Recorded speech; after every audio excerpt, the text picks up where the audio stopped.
Welcome, brave souls, to the chilling depths of horror in detail. Today, we're going to share GOATMAN horror stories. First story. There's a weird GOATMAN dancing and screaming in my backyard. I saw the mid-air collision from my deck, while lounging in a chair and sipping on some tea. It was shortly after 9 p.m., and I'd been thinking of nothing in particular, merely enjoying the ginger and turmeric drink, when the sky was briefly super-illumined by the collision of two projectiles or forces. The resultant explosion was brilliant and white, more so than even the moon, sitting high above, and sparks and debris fell thickly from the fireball toward my lawn. Startled, but also excited. Suburban life could be very boring. I set my drink on the table beside me, fled barefoot down the steps of my deck, and crossed the lawn to the smoldering impact site. A crater about the size of a tractor's tire had been embedded into the earth by whatever had landed. Smoke, blacker than the shadows beneath the sole tree of my lawn, rose from the hole, and the grass about the rim was horribly blackened and also smoldering. The chill of the night was, for the moment, abetted by the heat that emanated from the crater, and I unconsciously drew nearer to the source of warmth. When the smoke had cleared a little, I peered inside, heedless of all precautions for safety at this point, and saw, incredibly, two distinct yet entangled forms, both unmistakably humanoid in appearance. One figure on the right side bore a passing resemblance to a woman, albeit a woman who had developed ivory-white, antler-like projections atop her head. Her body was naked, covered in a sable down, and from this fluff arose puffs of smoke.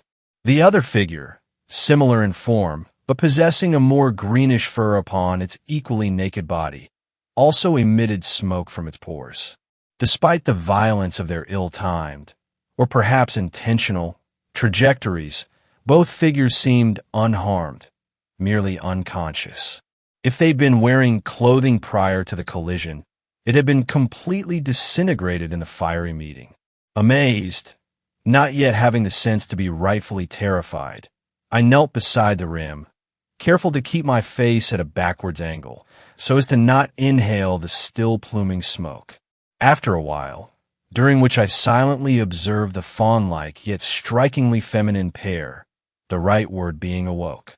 Eyes, which before had been closed, fluttered open, and a mouth, human in all regards, exhaled, and smoke actually issued from it. The figure, upon comprehending the circumstances, quickly worked to free itself from its bodily entanglement with the other being, and eventually managed to extricate its limbs from the others. It wasn't until it had crawled out of the shallow crater and rested on its knees that it noticed me. I had not moved throughout the entire process, and now looked upon the creature with an expression of shameless wonder. The creature's eyes, entirely black and set angularly in the beneath the broad forehead, narrowed in observation of the human before it. Then, in a flash of movement I couldn't have hoped to visually track, let alone dodge, the creature leapt over the hole, seized me with both its three-fingered hands, and opened its jaws.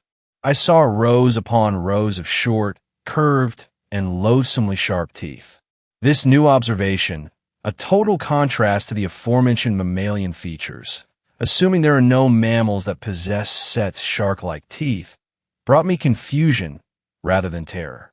At least, initially, the terror certainly came when a moment later the yawning jaws clamped down on my neck, sinking the teeth into my pathetically accommodating flesh. I fell back, either from the shock of the sudden attack or some quickly working numbing agent, and the creature fell with me. This creature, both fawn-like and fawn-like in appearance, having aspects of both some sylvan satyr and a fledgling deer, remained attached to me by its powerful jaws, and I tried, weakly, to push it away, but was obviously outmatched in strength by the being who had survived an aerial collision and the subsequent plummet to the earth.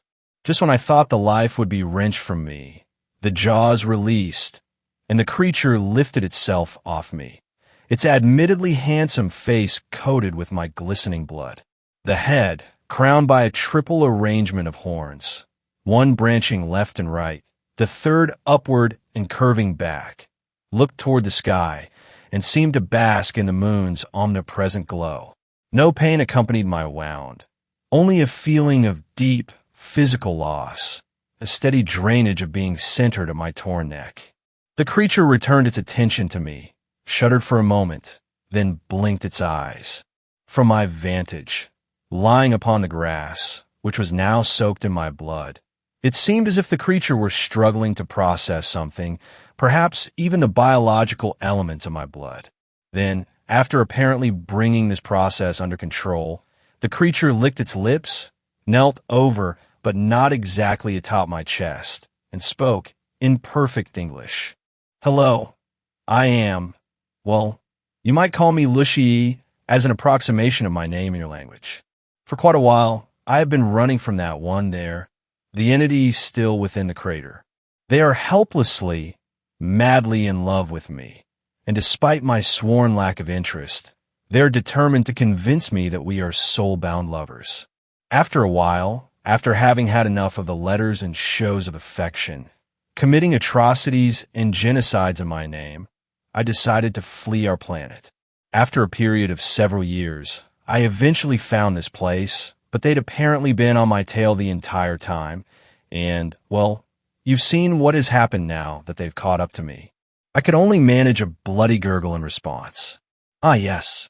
So, I've bitten you not out of malice, and certainly not out of hunger. Were you aware of the delicious and seemingly sapient organisms suspended in a stealthy orbit around your planet?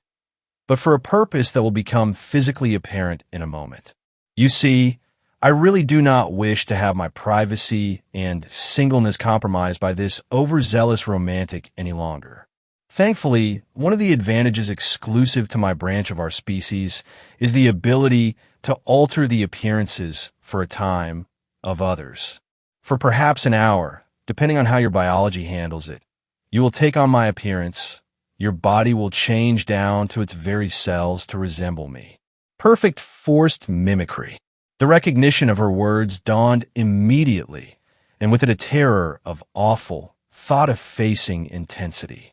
The casualness with which this creature had pronounced my non-consensual transformation served to only further dampen and darken my spirits. And had I not been subdued by her bite, I probably would have scurried away into my house and wept like a mortified child. It's all right. You need only to entertain them for a moment while I escape, disguised, of course, as a member of your species.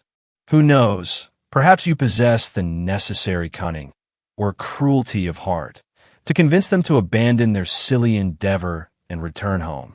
If not, then I pray you are able to somehow distance yourself from them when the effects of the transformation begin to wear off. They will not be happy to see that they have been fooled. Best of luck. With that, the creature sprang up into the air on uncannily horse-like legs, a true chimera of forms, this one, and flew away toward some safer destination. Instead of death's cold embrace, I felt instead the agony of my unwanted alien transformation, the reconstitution of bone, muscle, and flesh. The wound in my neck was miraculously healed, but the pain of my physical reconstruction negated any happiness that might have arisen from my escape of death's clutches. When the process was finished, I sat up and peered into the night with an unreal acuity. It was as if the darkness had not been there at all. I stared into and through shadows and saw, incredibly, objects at distances I'm sure were well beyond the magnifications of the most carefully attuned lens, the most powerful scopes. My senses of hearing and smell were likewise bolstered. I tracked the unseen movements of all manners of noctivagant critters throughout the neighborhood. I felt strong, too, preternaturally so. Despite having had my life's blood taken from me in great mouthfuls, I sprang onto my feet and danced around. My hoved feet flattened the blood-streaked grass, and I felt no sense of disorientation as I leapt, with amazing ease, several meters into the air, and landed just as gracefully. My horns, heavy but not uncomfortably so, shone wonderfully, regally in the moonlight, a crown of dazzlingly lustrous ivory. My fur, bristled in my excitement, and I couldn't help but loudly bleat in joy. I felt wonderful, not merely invigorated, but changed entirely for the better. This joy was, of course, short-lived. My elated cry must have awoken the other creature, because a moment later, after gaily pirouetting on one-hooved foot, I came to face them, standing outside of the crater. They eyed me not with suspicion, but with an excitement that was, due to my knowledge of their desires, deeply unsettling. They approached, and I retreated, but rather than seize me in some unwanted embrace of love, they went to a knee, threw their hands into the air, and began shrieking in awful, ear-splitting tones. I cringed, but still they continued, and it wasn't until their posture shifted to another pose that I understood what was happening. They were performing some sort of dramatic confession of their love, a theatrical display of their bestial affection for what they thought was the same species object of their desire. I also realized not long after that my transformation had only been physical, not neurological. There is clearly a rhythm to the impassioned ululations and bleating, suggestions of some poetic language, but nothing comprehensible. I've been given the body of a beast, but not the brain. I tried to speak, to protest these horrible sounds, which were surely waking the neighbors, but my speech came out of my native human tongue. I could not verbally communicate with the lover. The demonstration continued on, becoming even louder and more dramatic, and I found myself further recoiling as certain parts of this creature joined its arms in gesticulating. The display quickly became horrifying as the full monstrous nature of this being was revealed to me. Luckily, at one point in its unwholesome performance, the creature closed its eyes. Taking advantage of this, and my graceful and dexterous body, I hurriedly and silently fled back into my house, leaving the creature to obliviously prance and cavort alone in my backyard. It has been 30 minutes since my escape from that alien satyr. It is still dancing with its eyes closed, perhaps in concentration or some supreme ecstasy of self-expression. Hopefully, the creature will eventually move on. Will assume that I've resumed the game of interstellar chase they and the other have played for who knows how long. Hopefully, they will not think to connect the house only a few feet away from them with the disappearance of their beloved. These creatures, who needn't vessel nor wings to fly, who allegedly slaughter entire populations in morbid expressions of unrequited love. It has taken a considerable amount of focus to type this, possessing only 3 fingers per hand. If the first creature's words are to be believed, I will return to my human form in about 30 minutes, and presumably, hopefully, be removed from risk of harassment by the dancing creature out back. Second story. Central Michigan camping horror. I have always loved camping. There's something about being out in a tent away from electronics and everyday life that gives me a sort of reminder that I'm not totally dependent on civilization and phones to survive. I know that not bringing my phone is where I made my biggest mistake. But hey, it's Michigan. We don't have scary predators here that cause me to worry, and I knew these particular woods very well. Never experienced anything bad before, so I figured it was as safe of a place to be. It was my younger brother Todd, my sister Amy, and her husband Don and me. All of us agreed, no phones, just tents, beer, and a relaxing time away from life. Well, I thought it was going to be relaxing. You can choose to believe what you will, but this did happen, and my life is never going to be the same. We all rode together in my sister's van and parked at the site we used to party at as teenagers. Even camped here a few times, but had about 5 more people with us. Ugh, the spider spot, really? Amy complained. When we first found this spot years before, there was an old stump that was littered with wolf spiders. We burned it to the ground after waking up to big nasty spiders all over us after a night of drinking. So we named it the Spider Spot. Come on, that stump's gone. Besides, it's only a quarter-mile walk and my feet have been killing me from work. Todd sighed. We all grabbed our shit and started walking the 10 to 15-minute walk, looking forward to the fire and, of course, beer. The worst part of the walk was the damn broken branches that seemed to jump out just to stab your face and break off. After we finally got there, we did the usual setting tents up and grab firewood so the rest of the night would be filled with beer, laughter, then bed after about 25 creepy nighttime pissing trips. It must have been around 1:30 a.m. when things started getting weird. Hey, did you guys hear that? Don asked, shushing everyone. We sat quietly, and after a few seconds heard the unmistakable sound of laughter. Just some other campers, man. Probably doing the same thing we are. I answered with a laugh. Without warning, Todd shouted loudly to the people, "Got any more beer?" We all laughed and shushed him. We were having a blast and didn't think anything of it. Then we heard running. "What the hell, Todd, you pissed them off?" Amy started to panic a little. "Don't worry, Amy. They're probably drunk, just want to talk." Don comforted her, but you could see the worried look on his face as the footsteps got closer. My heart was beating out of my chest, thinking we were going to get into a drunken brawl.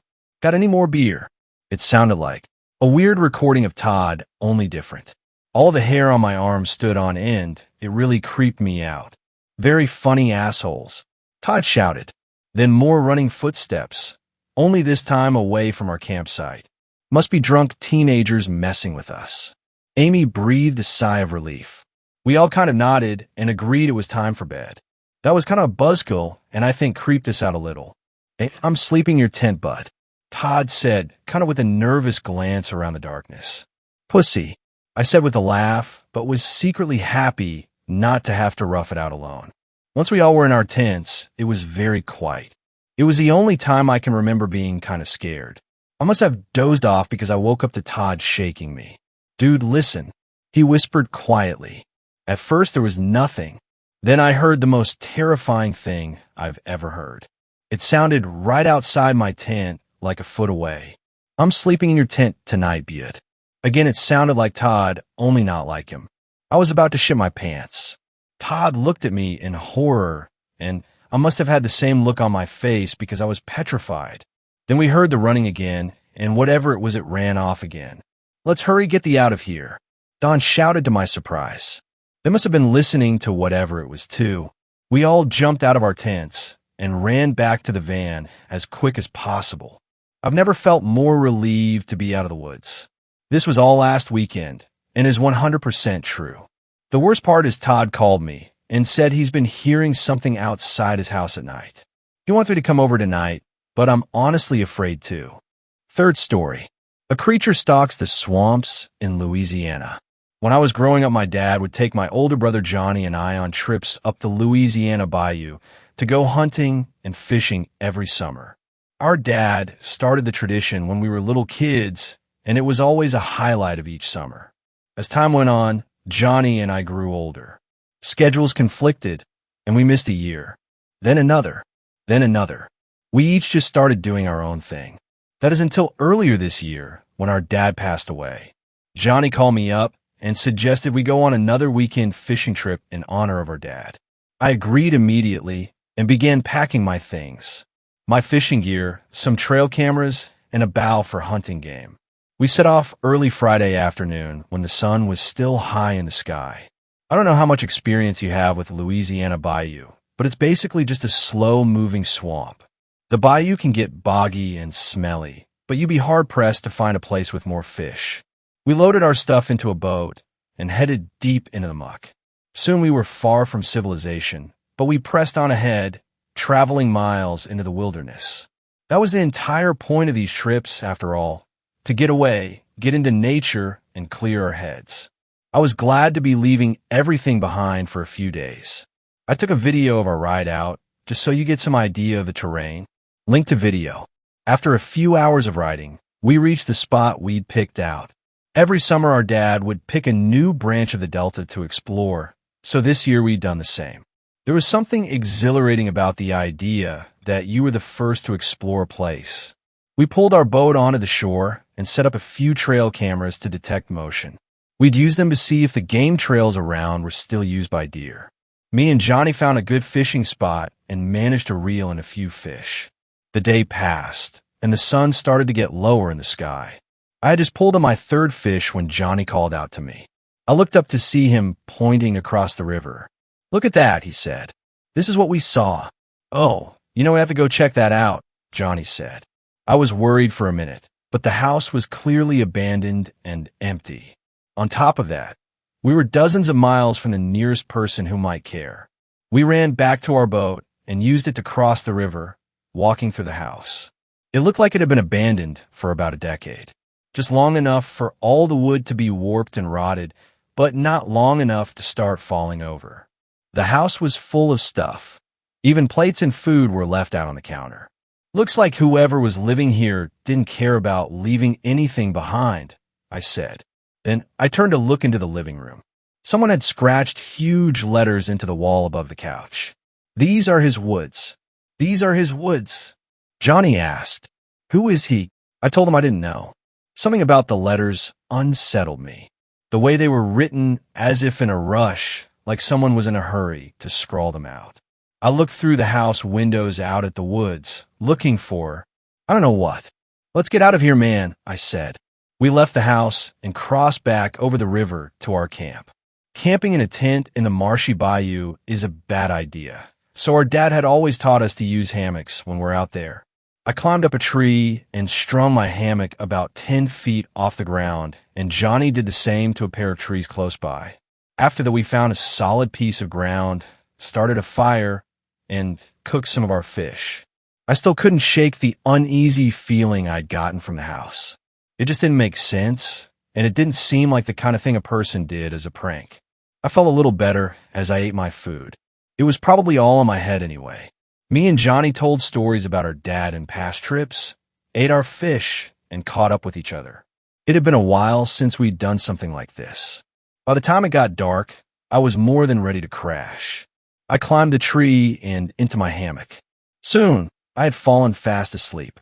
It was some time later, I don't know exactly how long, that I was woken up by the sound of something rustling through our things down below me. At first, I thought it was Johnny grabbing something, but no. There was another sound. The best way I could describe it is like this. Start breathing in and slowly close your windpipe. When it's almost closed, it'll make a strange croaking noise. That was what I heard from below us. I froze in my hammock, but turned my head to the side, looking toward where Johnny was hanging. He was staring at me, an expression of confusion and fear on his face. I put my fingers to my lips, and he nodded. The croaking sound continued, punctuated by crashing noises as this thing below us rooted through all our stuff. After what seemed like an eternity, I heard the sound of it stalking off into the woods. We both waited for a long, long time before finally calling out. "What was that?" I whispered. "A bear, maybe?" Johnny said. I shook my head and looked over my hammock down at the ground. Johnny did the same, but it was too dark to see any details. "Let's just get some sleep, and we'll deal with this tomorrow," I said. Johnny nodded reluctantly, then turned over in his hammock. I lay in my hammock, heart racing for the next half hour. I drifted in and out of sleep until I saw the sky start to light up from the rays of the sun. I climbed down from my hammock to see our campsite had been completely destroyed. Our cooler of fish was torn open, our gear thrown all over the place, and our boat had been torn from its mooring and flipped upside down. My jaw dropped at that. The boat, together with its engine, had to weigh several hundred pounds. Johnny climbed down from his tree and saw the boat and torn rope. "A bear did that?" I asked. "Well, what else could it be?" He said. "I don't know," I said.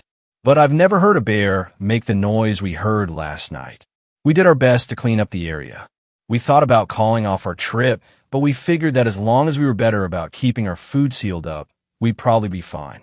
We spent the rest of the day trying to relax.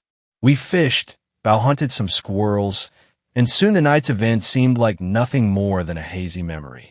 Still, when I saw the sun going down, I felt my stomach tighten. As we made our way back towards camp, I grabbed one of the trail cams we'd set up. "Why are you bringing that?" Johnny asked. "So that when we're eaten by bears, we'll have at least some footage to sell to the news," I said. I set up the trail cam towards the trees where our hammocks were strung up. We decided to store our food up in a place further inland, setting it a ways away from our hammocks, just in case that thing came back.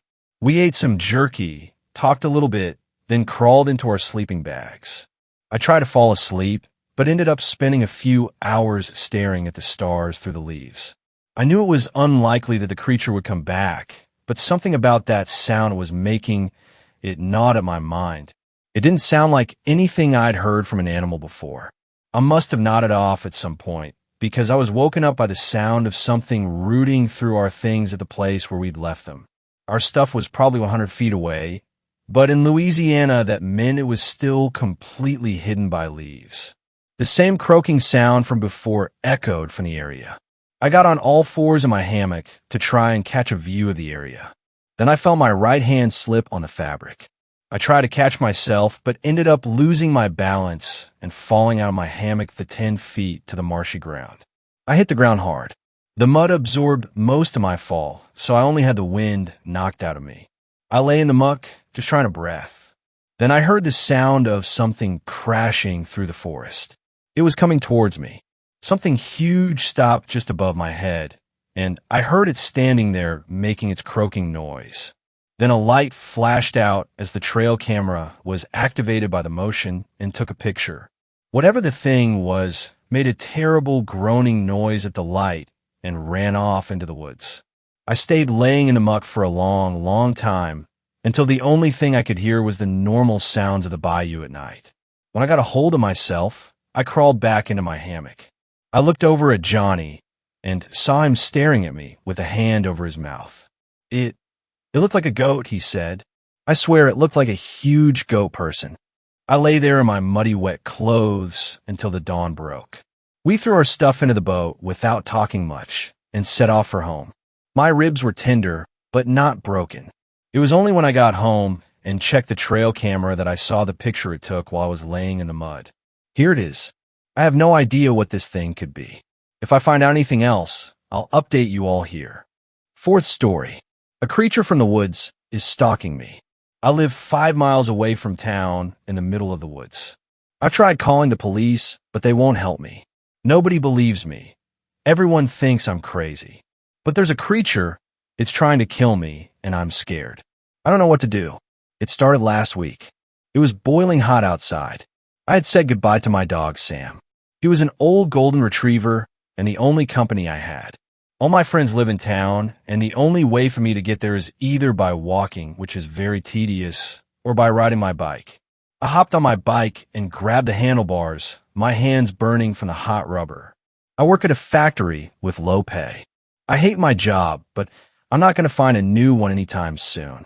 I arrived that day as usual 15 minutes before I'm supposed to start, which means my boss lets me go home 15 minutes earlier. Instead of going home directly after work, I went out with my friends. I knew Sam would be okay since I left him enough food and water. On my way home, it was getting dark. The woods were calm and quiet, but the darkness made it eerie. I only had about a mile left to my home, but there was something I saw that gave me chills. A few yards into the woods, I saw something look at me from behind a tree. I couldn't make out the face, but it had a big hand with long claws, grasping the trunk of the tree as it was peeking out. I wanted to believe it was just some animal, but it looked like nothing I had seen before. I arrived home, looking behind me as I walked to the front door and unlocked it. I quickly closed the door behind me and was greeted by a happy dog. "Hi, Sam," I said. He was panting, and I understood him. It was like a desert in the house. I opened a few windows, but scared of what I had just seen in the woods, I didn't open them all the way. Since it was getting late, and I still had work tomorrow, I grabbed a snack, brushed my teeth, and went to bed. I couldn't sleep. It was still too hot, so I decided to go open the back door to let in some more air. I passed Sam, who was sleeping heavy on the couch. Before opening the door, I took a quick look outside. Whatever I saw in the woods probably wasn't a threat, right? After opening the door, I went back to bed. It was a little cooler than before, but still very hot. I woke up to a slam coming from outside. I looked out the window. The motion sensor had gone off, and my yard was illuminated. It was probably just a raccoon, I thought to myself, and crawled back into my bed. But apparently the slam had woken up Sam too. He started barking outside. Tired, I sat up on the bed, rubbed my eyes, and started going toward the back door. Something was off. It was no longer hot inside, it was freezing, and it kept getting colder. Sam had stopped barking, and I couldn't see him when I went outside. He had probably run off into the woods, chasing the raccoon. "Sam," I called out. He'd usually come running, but now he didn't. "Sam," I yelled. Now I heard something in the woods. It was Sam, or so I thought.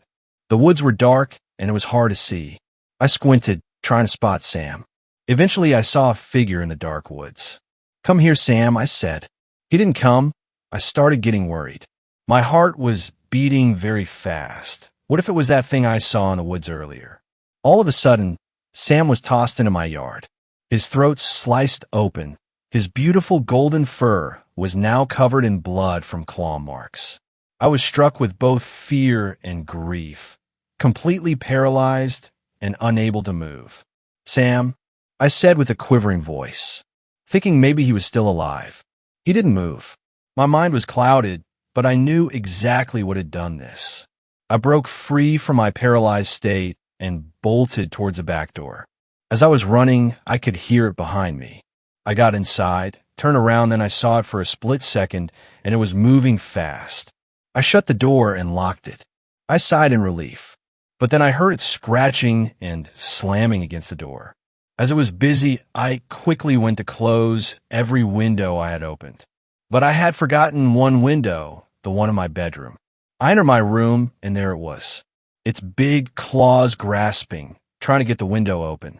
I quickly slammed the window on its hands. I could see its face now. It let out a loud screech, but its mouth wasn't moving. Its face looked like that of a human corpse, but more distorted. Its eyes wide open, yet staring at nothing. Even as I pressed the window against its hands, its face remained the same, and it terrified me. Eventually it gave up, and I could close the window. It started sprinting back into the woods on all fours. I just now realized how bizarre its body looked. Long, bony limbs and a skinny torso. As it passed Sam, it grabbed him by the legs and pulled him into the woods, dragging him as if he weighed nothing. It was going to eat him. I felt it. It was going to eat my Sam. I sat down on the corner of my bed and started crying. It's visited me every night. I close all my blinds, but it still knows I'm here, and I know when it's outside. It taps my window with its claws, and it won't stop. It's almost as if it's taunting me. I want to record it as proof, but I'm too scared to look at it. The creature terrifies me, and I don't know what to do. It's only gotten worse. I've started hearing the taps coming from my attic now. Fifth story. My experience at Denton's the GOATMAN's Bridge. I want to preface this by saying I'm not a skeptic by any means. However, up until last weekend, I had never experienced anything the average person would deem paranormal. I had been to a couple of haunted places, for example, the Mineral Wells Hotel in Mineral Wells, Texas, or the Eastern State Penitentiary in Philadelphia, Pennsylvania. But both of these visits were completely uneventful aside from some slight paranoia. However, I'm an avid consumer of ghost hunting content on YouTube. And by avid, I mean I fall asleep to Sam and Colby visiting downright demonic places. That being, about a month before my visit, I came across their video covering the GOATMAN's Bridge, and after realizing it was only about an hour from where I live, I decided to gather my friends and plan a trip to this infamous location. It took much longer than expected to get the ball rolling on our visit. However, after a couple weeks of friends replying with, "I can go this weekend," and others replying, "This weekend won't work for me," we had gathered the crew and were counting down the days till our plan could unfold. Our plan went as follows. Meet at a friend's house within an hour's drive over together, and stay at the bridge until we either got bored or experienced something that forced us to leave. A pretty basic plan, but we decided it would be best to go into the investigation blind without much research before, aside from the few videos we had watched. The weather on the day of the trip was perfect, sunny, and warm, the typical Texas summer weather. I had gotten off work and, after arriving home, meticulously packed a bag to take with me, making sure I didn't leave anything important behind. The items in my bag included a camera with a flashlight taped to the top, a headlamp, another flashlight with a small cross attached to it, an army knife, a portable charger, and plenty of water. I felt like I wouldn't need everything, but in my mind, when it comes to ghost hunting, it is better to be safe than sorry. The drive to my friends was over an hour, meaning I had ample time to prepare myself for the occasion. I was surprisingly calm and didn't think much about the bridge and the horror that might lay in wait for me. Arriving at my friend's house, I showed them all the things I had brought with me for protection from things that could be seen and things that also couldn't be seen before we piled into my car and started the drive over to the Goatman's Bridge. The drive over was honestly pretty serene and entertaining. Lots of laughter, music, and talking filled the space between my friend's house and the bridge, with the sun setting as we drove, creating the perfect backdrop for the road. As we got within 10 minutes of the bridge, we noticed ourselves starting to be surrounded by dense forest, which was a stark contrast to the city landscape we had been surrounded by moments earlier. The parking lot we arrived at was off a main road and positioned directly by the entrance to the main trail that would bring us to the bridge. We got out of my car, grabbed our belongings, and as we stepped out to face the trail, the four of us in the group immediately said, "This place feels off." The parking lot was empty except for a white van, with dark windows, almost looking like something a van dweller would live in. The air was hot and humid, but quiet. Occasional noises were coming from the forest, indicating nature going about its daily business. But other than that, the only other sound was our footsteps and voices. Directly adjacent to the parking lot was a clearing with the forest surrounding it, and a sign marking the area of the historic old Alton Bridge, which the sign clearly stated was built in 1884. As we passed the sign, the bridge suddenly appeared on our right. It was larger than I had initially expected and looked far older than the bridge in the pictures I had seen. The sun was beginning to set as we stood at the foot of the bridge, and as a group, we decided it would be best to explore the forest while we still had light, in case it got dark and we would get lost. Turning from the bridge, our group headed down a path leading deep into the dense forest. The forest was uncomfortably quiet as we began on the trail, trees surrounding us on every side. As we continued down the trail, we noticed a swamp with trees jutting out of the water, like something straight out of the Louisiana Bijou. I had never seen a forest like this before, and leading the group, we should continue farther down the trail. The sun was still out as we came across open fields, strange buildings between the trees, and small subtrails leading to who knows where. The subtrails we passed were so small and uncharted that the thought of even beginning down one of them was daunting. The intense swarms of bugs lining every inch of the trail were extremely uncomfortable. As we walked farther and farther, the bugs became more dense and more aggressive. By this point, each of us was covered in bites, itching on every exposed surface we had available. The sun was starting to set, and I remember the sudden, uncomfortable feeling I was getting as I looked into what seemed like a never-ending array of trees on our right and left. I kept spinning my head around half, expecting to see something standing off in the distance behind us, down the trail we had just come from. After another 5 or 10 minutes of exploring, I let the group know that with the sun going down, I didn't want to be deep in this maze of trees, not because I feared we would run into the Goatman, but I felt like I wouldn't be able to trace our path back. We turned around, and I began walking back the way we came, far more anxious and paranoid than I had been since we started into the forest. Out of nowhere, a low, very obvious growl came from somewhere in the forest behind us. I stopped, turned to the group, and asked, "Did anyone else hear that?" My 3 friends behind me all agreed something made a sound, and at this point, I was no longer comfortable. I began to pick up my pace when we heard it again. For the next 5 minutes or so, I was breathing heavily, attempting to keep my composure. Something fell off, and the gut feeling I had was screaming for me to get back to the bridge and the parking lot where our only means of escape sat parked. The growling sound continued periodically, with no difference from when we first heard it. Doing my best to ignore the noise, I continued with the group in the direction we had come, talking and laughing to lighten the mood. As we entered the field we had passed earlier, I felt a wave of relief, knowing we were headed in the right direction. Through laughter and conversation, I felt a sudden urge to yell Marco in the field we stood in. If you ever grew up playing childhood games in the pool, you would have played the game Marco Polo before.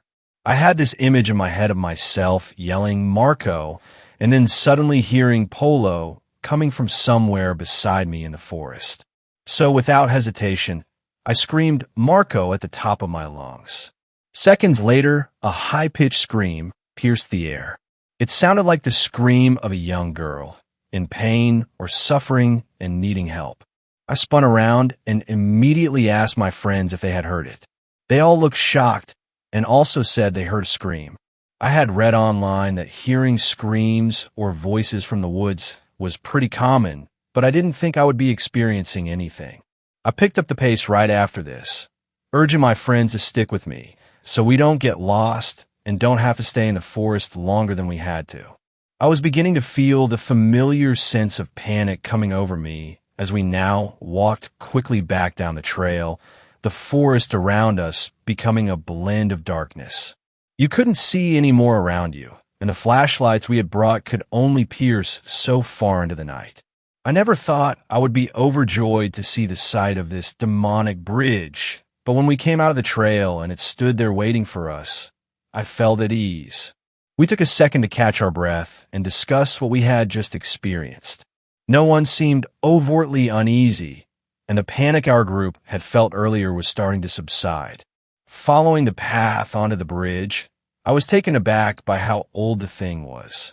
The original planking was still visible on the bridge, but since then there had been long, large planks placed on the bridge surface to use as a walkway.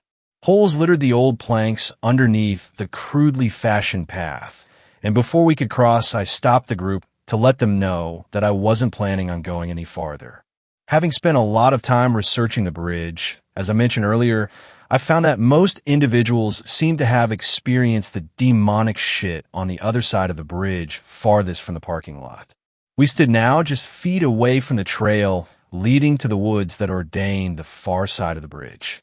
I wanted to refuse the idea of going further, cautioning those in the group, but it didn't seem to work. Mustering the courage, I walked across the bridge and stood with my group staring down the start of the new trail that led into what looked like a portal to hell. The trees were creating a semi-tunnel on the path, and the darkness that awaited us looked far heavier and spookier than the darkness that had followed us on the first trail we traversed.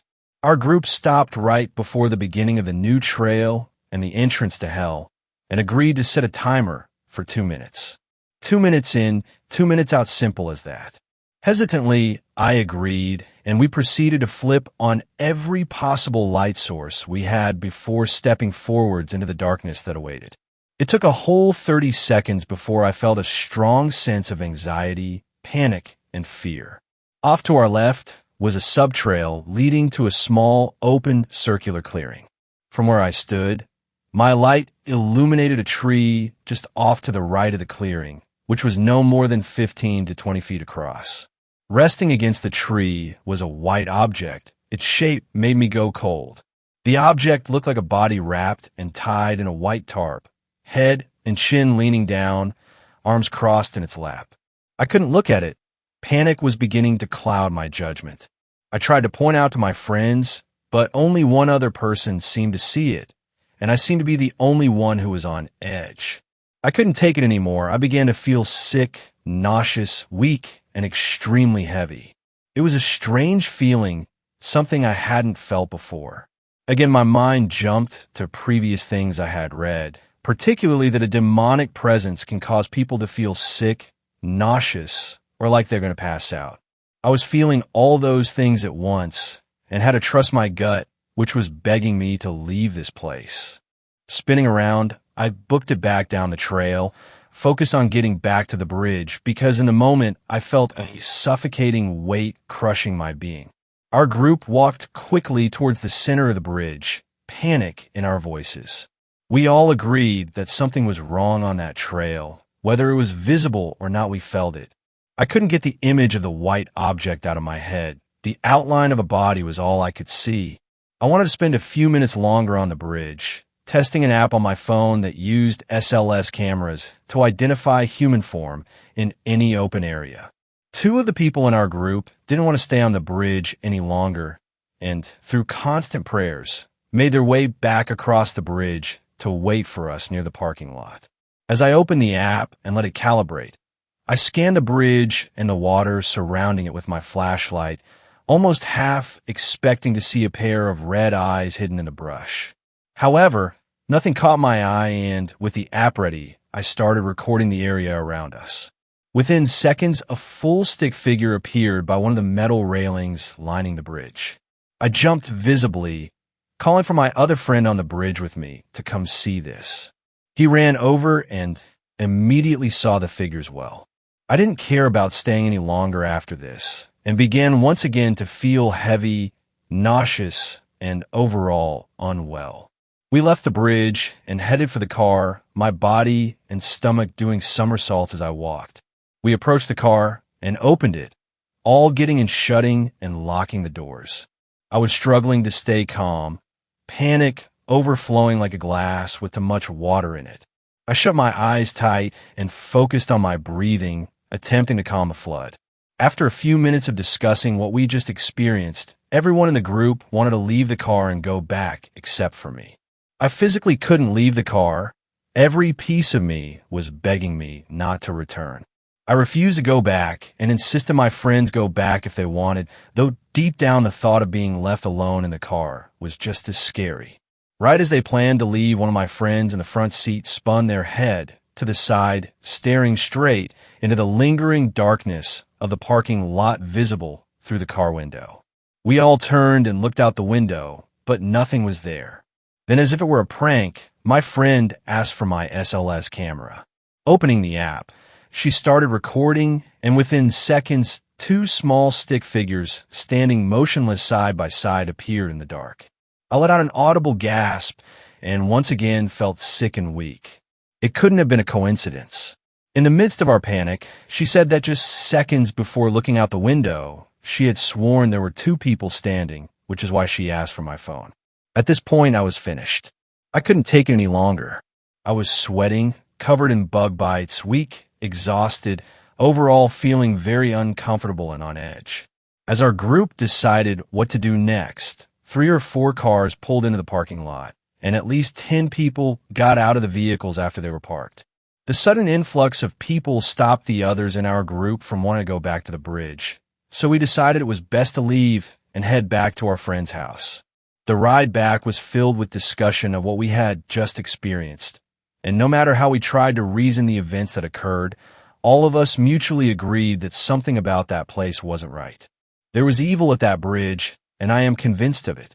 From the sounds and anomalies we picked up on the SLS camera to the intense physical reaction I had when I crossed the bridge, everything pointed to the haunting the bridge is famous for.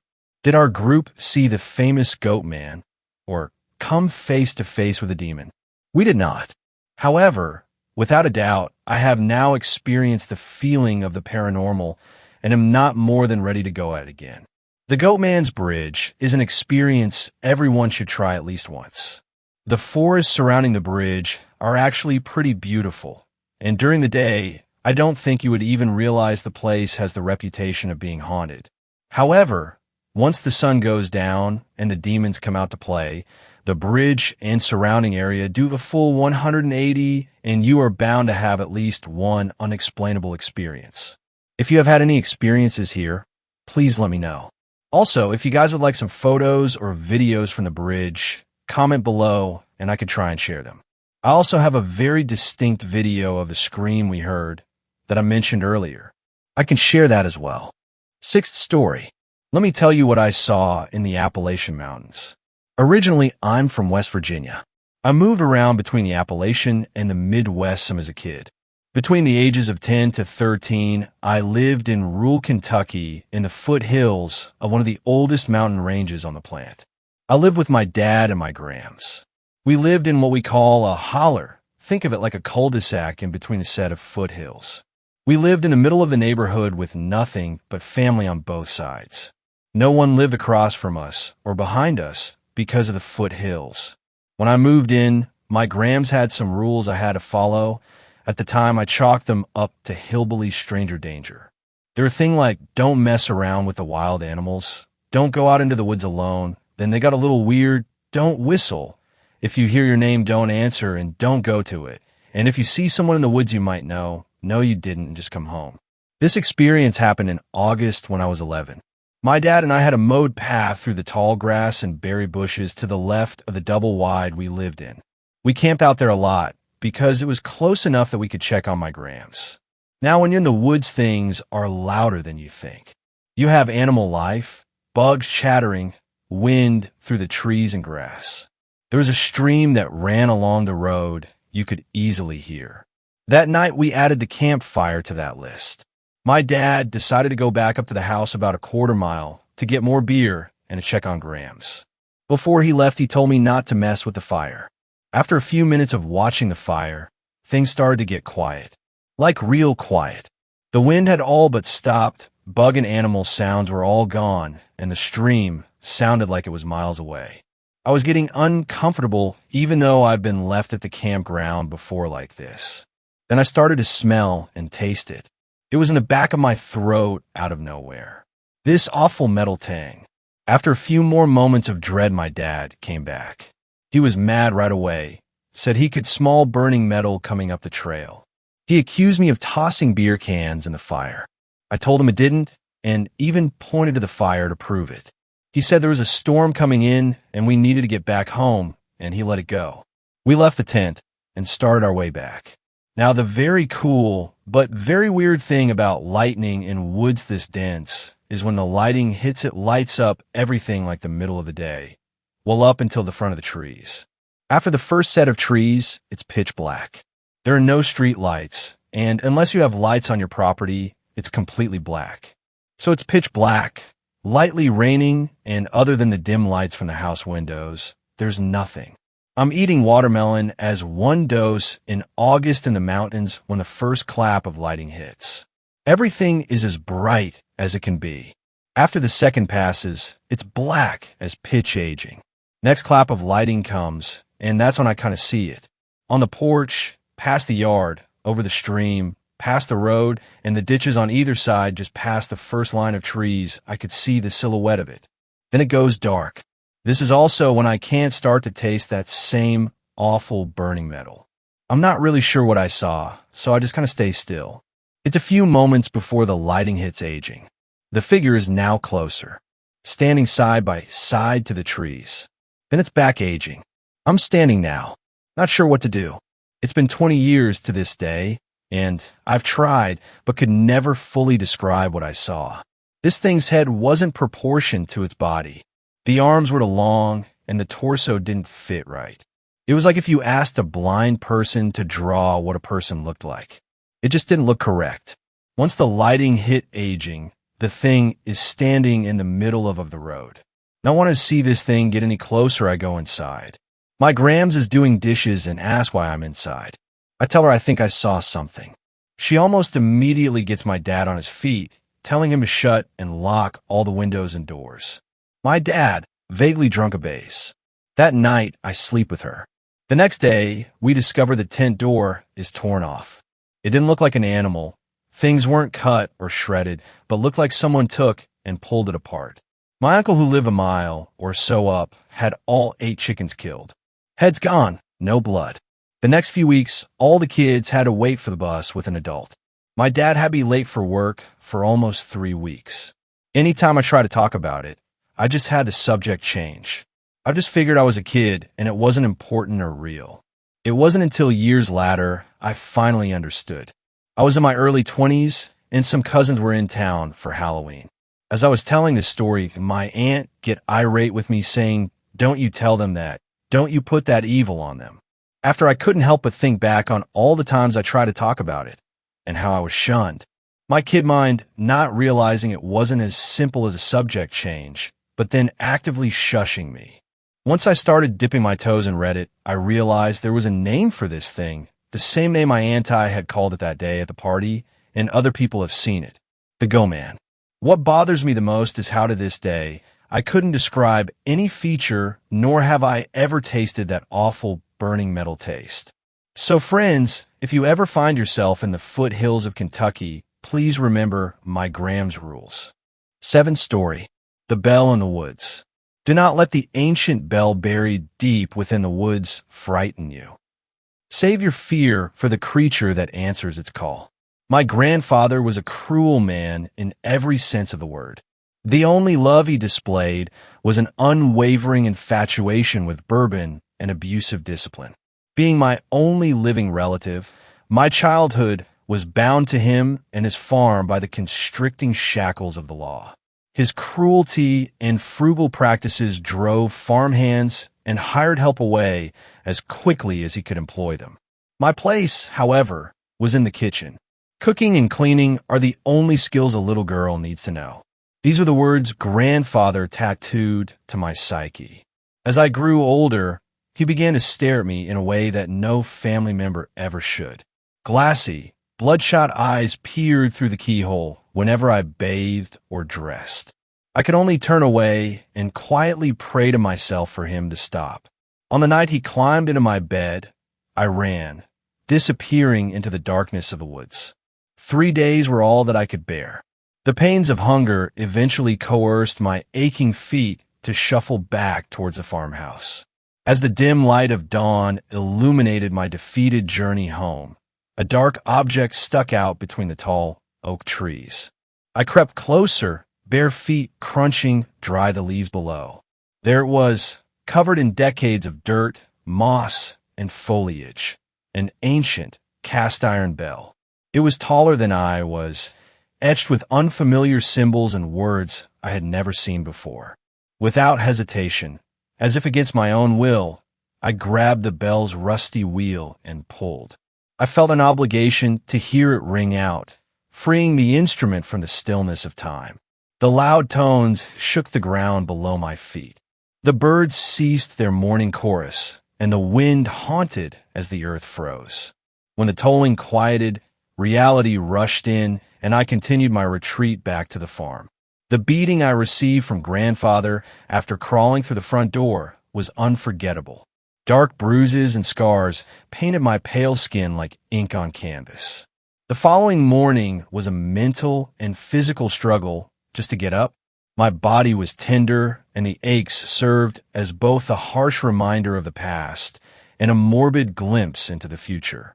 I made grandfather his breakfast of bacon and eggs, doing my best to avoid eye contact as he was nursing his 3rd drink of the morning. When I made my way outside to begin my daily labors, 2 peculiarities took me by surprise. The first, and less strange, being that all of my chores were already finished. The second oddity was the gaunt man in a dusty suit standing completely still in the cornfield. I called for grandfather, and he stumbled from his recliner, drunk and annoyed. I pointed to the man in the field. Without saying a word, he made his way towards the man, and I followed behind, keeping my distance. Grandfather stopped a few feet from him. He was tall, taller than any man I had ever seen before. His long, bony limbs reminded me of crooked tree branches. His clothes were unusual, a charcoal-colored suit and matching hat. He reminded me of the men in the black and white films I fell asleep to at night. Grandfather called out to him and asked his business, but the man only smiled. His teeth were yellow and jagged. His eyes were beady and black. I never saw him blink despite the hot summer sun beaming down on his face. Grandfather inquired once more, and he was met with the same smiling silence yet again. Infuriated, grandfather threatened to shoot him if he did not leave his land. Hearing this, I spoke up and informed grandfather of the stranger's generous labor. Grandfather gave the man a confused look, which was quickly replaced once again with annoyance. I guess you were expecting payment for your work then? Is this your idea of an application? Grandfather asked. The man shook his head no, the permanent smile still plastered to his wrinkled face. Grandfather continued. Well, then what do you want, huh? The man slowly rubbed his flat belly in a circular motion. Grandfather beamed. Work for food? Now that's a deal I'll take any day. Come on back to my house, and the girl will whip you up something to eat." They strolled towards the house, and grandfather commended him. As the man turned, I noticed a deep, grotesque scar on his neck, oozing green liquid. The lattice pattern made it look as though he had once been cut in two and then sewn back together. I shivered in fear. I prepared a lunch of sandwiches and potatoes for grandfather and the mysterious guest. When I set the plates down, the man tore into the food like a starving animal. Within only a few seconds, he handed me the spotless plate. Amazed, I took it back and prepared another helping for him. Again, he ate it with ferocity. I looked to grandfather and asked him what I was to do. He responded with the back of his hand and barked for me to make him more. And so I did. 8 servings later, the bizarre, lanky man was finally satiated. After lunch, the man quietly rose from the table, walked outside, and disappeared into the woods. I rummaged through the kitchen for any leftover scraps. The next morning, the man completed the chores before I awoke, and again, I made him a meal of tremendous proportions. This routine continued for months, cooking and cleaning for grandfather and the gluttonous stranger. And still, he never spoke. As time went on, our food diminished and my own hunger grew, both for food and freedom from the labor.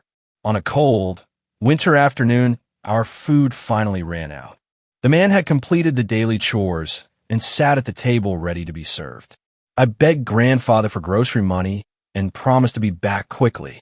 Infuriated, he blamed me for the missing food and struck me over and over again until I was too dizzy to see straight. I stumbled out of the kitchen and began to lose consciousness. Just before I did, I saw the tall man rise from the table in anger as grandfather yelled to him. I said, "I ain't got no more food for you." I woke a few hours later to the smell of smoke, groggy and disoriented. I searched the house high and low, but grandafter and the man were missing. I stepped outside into the crisp air. The smoky smell was stronger. I followed it like a hound until it led me to a clearing in the woods. There I discovered the source. The tall man looked up, smiling at me with his sharp teeth and inkwell eyes. He stood near a fire and rotated a spit, roasting a corpse in the flames. I sat in silence and watched the tall man eat every last morsel of meat from grandfather's charred bones, just before slithering back into the ground, waiting for the dinner bell to ring once again. And I walked out of the woods, smiling, free for the first time in my life. Thanks a lot for watching the video. Till the end, subscribe to Horror in Detail for more videos. Drop your suggestions in comment section.